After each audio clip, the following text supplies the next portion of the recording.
Hello everyone, welcome back to our channel. Today we are starting one of the most important topic in the biology, the cell. In this video we will explore the cell, the basic structure unit of the life. So let's dive in and understand how the tiny unit from the foundation of all living beings. Let's start with cell. Biology is the branch of science with the study of living organism. जो हमारी biology है ये branch है science की जो की help करती है क्या किसके बारे में पढ़ने के लिए, लिविंग ऑर्गेनिज्म. ठीक है. The term biology was coined by Lamarck and Treviranus. ये जो टर्म बायोलॉजी है ये किसने क्वाइन की थी. कई बार क्वेश्चन बन जाता है कि who coined the term biology. So remember landmark and prevention. Okay. Now the study of plant is called. जब हम प्लांट्स के बारे में पढ़ते हैं, प्लांट क्लासिफिकेशन जितने भी हमारे प्लांट है, herb, shrubs, aquatic, flowering, non flowering, जितने भी प्लांट्स हैं उनकी स्टडी को हम क्या कहते हैं, बॉटनी. ठीक है. The study of animal, animals के बारे में पढ़ते हैं, कितने कैसे भी एनिमल्स हैं, छोटे बड़े जितने भी, उनकी स्टडी को हम जूलॉजी बोलते हैं. ये बिल्कुल बेसिक चीज़ें हैं बट कई बार पूछ ली जाती है एग्ज़ाम में. Now the cell. Cell is the basic structural and functional unit of life. जो हमारी एक वर्ड सेल है ये बहुत ही बेसिक स्ट्रक्चर और फंक्शनल यूनिट है किसकी, लाइफ की, लिविंग ऑर्गेनिजम्स के अंदर. The word cells come from the Latin word. जो हमारा ये वर्ड है क्या, सेल, ये कहाँ से आया, एक लैटिन वर्ड से आया है, सेलुला, विच मीन स्मॉल रूम.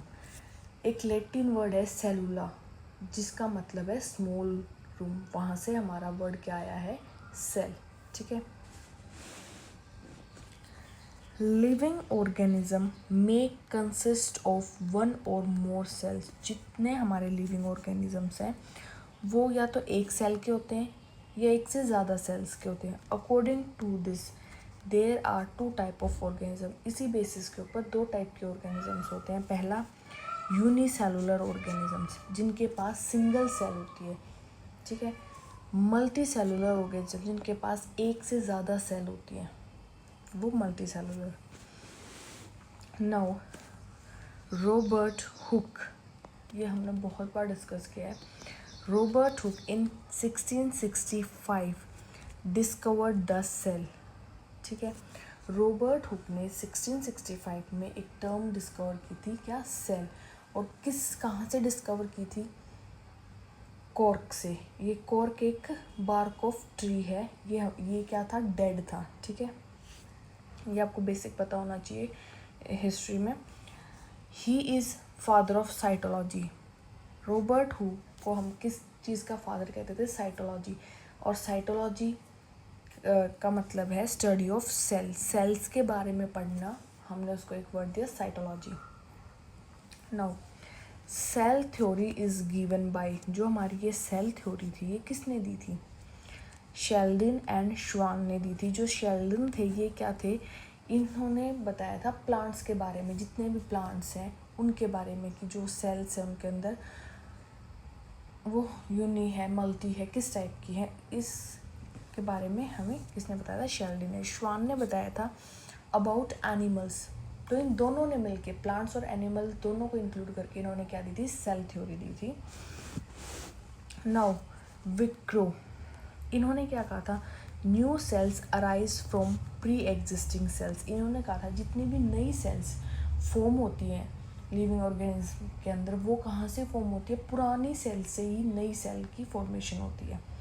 ठीक है.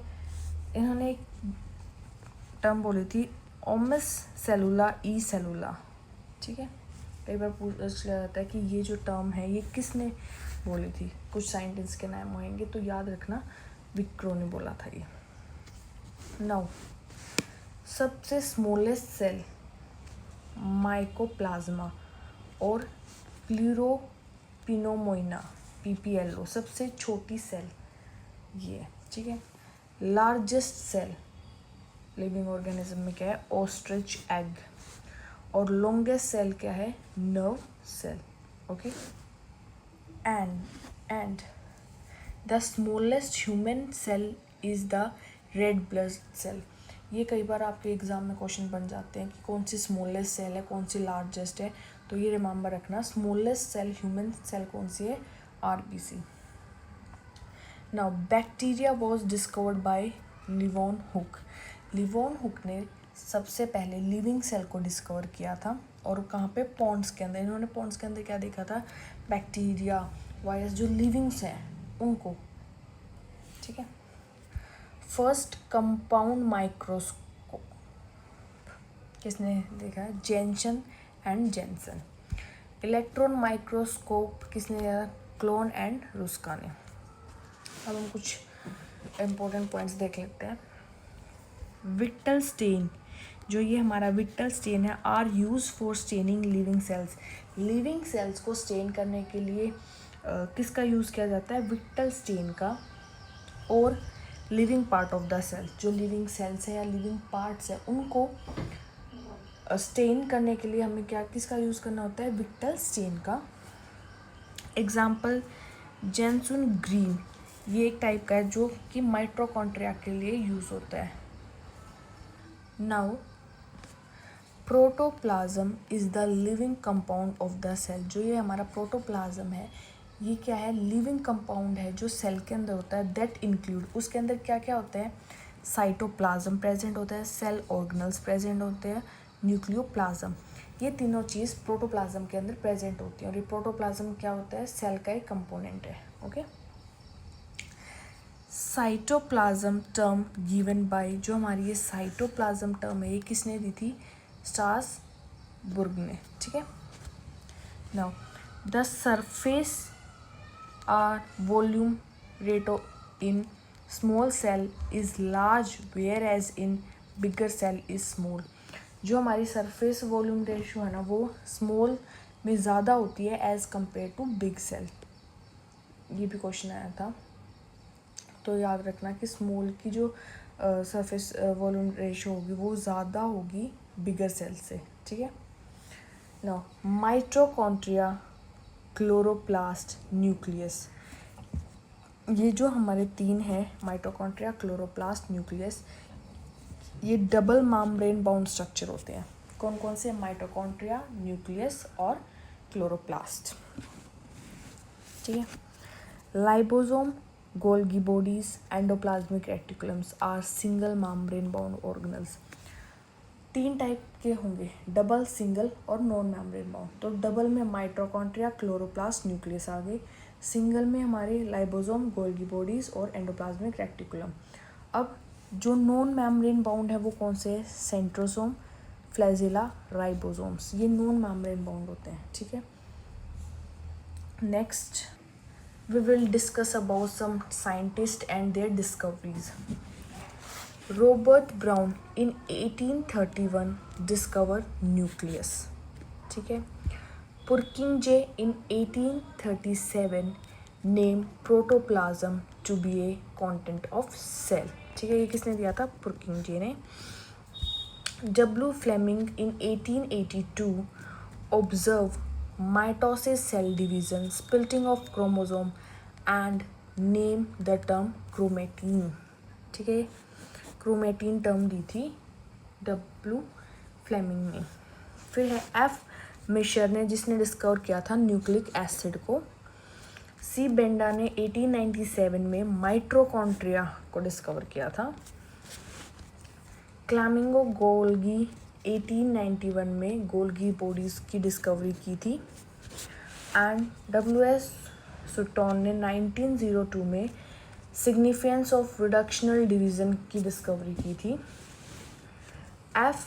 मीवस ने 1904 में माइटोकॉन्ड्रिया इन प्लांट सेल के बारे में डिस्कवरी की थी, उसकी स्टडी बताई थी, ठीक है।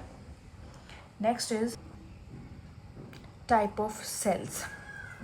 Basis of the organization, complexity and variety, all cells can be grouped into two type. हमने सेल्स को 2 टाइप में डिवाइड किया है, उनकी ऑर्गेनाइजेशन को देख के, उनकी कॉम्प्लेक्सिटी को, उनकी वेराइटी को देखते हुए। वो कौन कौन से हैं? पहली है हमारी प्रोकैरियोटिक सेल्स। जो ये प्रोकैरियोटिक सेल्स होती हैं ये बहुत ही सिंपल सेल होती हैं, ठीक है। इनके अंदर लैक होता है ट्रू न्यूक्लियस, इनके अंदर न्यूक्लियस प्रेजेंट नहीं होता। एग्जाम्पल बैक्टीरिया, माइकोप्लाज्मा, ठीक है। जो हमारा बैक्टीरिया है, बैक्टीरिया और माइक्रोस्कोपिक प्रोकैरियोटिक्स होती हैं, माइक्रोस्कोपिक, इनको हम नेक्ड आई से नहीं देख सकते। Whose single cell have neither membrane enclosed nucleus or other membrane bound organelles। जो ये सिंगल सेल है इसके पास ना तो न्यूक्लियस है और ना ही कोई भी मेम्ब्रेन बाउंड ऑर्गेनल्स प्रेजेंट होता है, लाइक माइटोकॉन्ड्रिया, क्लोरोप्लास्ट। हमने पीछे पढ़ा था कि जो हमारे माइटोकॉन्ड्रिया है ये डबल मेम्ब्रेन है और क्लोरोप्लास्ट भी डबल मेम्ब्रेन है। The bacterial cell wall is strong and rigid. जो ये बैक्टीरियल सेल वॉल है ये स्ट्रॉन्ग एंड रिजिड है। हमने प्रीवियस वीडियो में बताया था कि जो बैक्टीरियल सेल वॉल है वो किससे बनी होती है, बताओ? पेप्टाइडोग्लाइकेन की, इसलिए वो स्ट्रॉन्ग और रिजिड है, ठीक है। म्यूरिन और peptidoglycan is present in cell wall. देखा ये आ गया ना कि जो हमारी बैक्टीरियल सेल वॉल है वो पेप्टाइडोग्लाइकेन की बनी होती है, इसकी वजह से वो रिजिड और स्ट्रॉन्ग होती है। The inner folding of plasma membrane, जो हमारी इनर फोल्डिंग है प्लाज्मा मेम्ब्रेन की, फॉर्म मीजोम। मीजोम कौन बनाती है? जो इनर फोल्डिंग है प्लाज्मा मेम्ब्रेन की।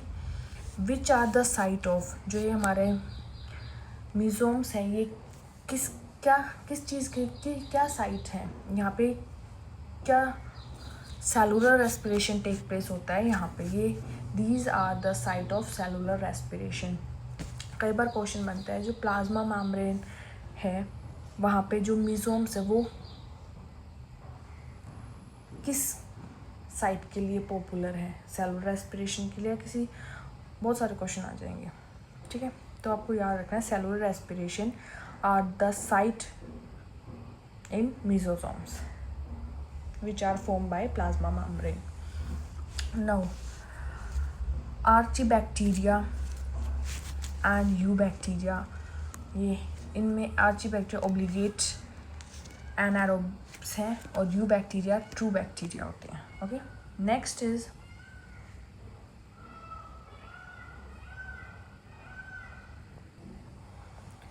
Eukaryotic cells. ये कॉम्प्लेक्स होती हैं with double membrane bound nucleus. ये कॉम्प्लेक्स होते हैं, इनके पास double membrane bound nucleus present होता है और ये प्लांट्स एनिमल्स दोनों में प्रेजेंट होती हैं। Seen in all the protista, fungi and animals, ठीक है। अब कुछ बेसिक से क्वेश्चन देख लेते हैं हम। The smallest cell in the human body, human body के अंदर सबसे छोटी सेल कौन सी है? Muscle cell, nerve cell, RBC या स्पर्म? तो हमने अभी पीछे पढ़ा था रेड ब्लड सेल्स सबसे छोटी सेल्स होती है ह्यूमन बॉडी के अंदर। The largest human cell is ovum, nerve cell, liver cell, muscle cell. तो ओवम सबसे लार्जेस्ट ह्यूमन सेल होती है। Now the longest cell in the human, human के अंदर लॉन्गेस्ट सेल कौन सी होती है? तो वो है हमारी nerve cell, okay. And that's all for today video on the cell, the basic structure and function unit of life. We learned how the word biology was coined, the meaning of the term cell, and why it is so important in understanding a living organisms. I hope this video make the concept simple and interesting for you. If you found it helpful, do not forget to like, share and subscribe to our channel for more easy and exam focused science lesson. Thank you. See you in the next video and another exciting topic. Till then, keep learning and keep growing.